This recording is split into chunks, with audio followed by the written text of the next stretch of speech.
Come here, little guy. Come here, guy.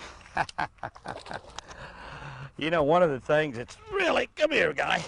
One of the things that's really overlooked a lot in crankbaits is the way they wobble and the way they wiggle. And I tell you what, sometimes it's really, really important.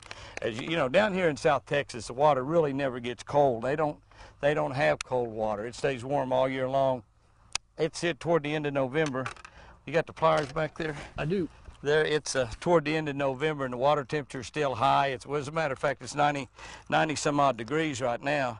But early in the year, we like the little thin baits, like I was using. Oh, there's that right there. That little RC1 that I was throwing earlier today. That is thin and it's got a real wide wobble. When the water's cold, that seems to work a little bit better. But without a doubt, we caught a lot more fish today. We caught a lot more fish today on the little RC2, and to be honest with you, this is my favorite Lucky Strike bait right here.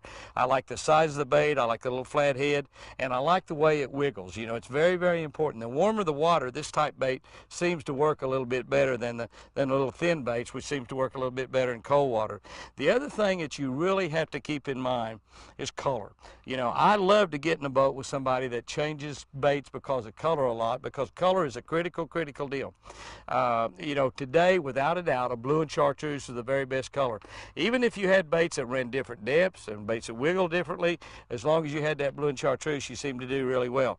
I went ahead and put a little crawfish color on late here in the evenings. The sun's got down low, but the wobble of the crankbait, pay attention to it. The colder the water, the wider you want that wobble to be.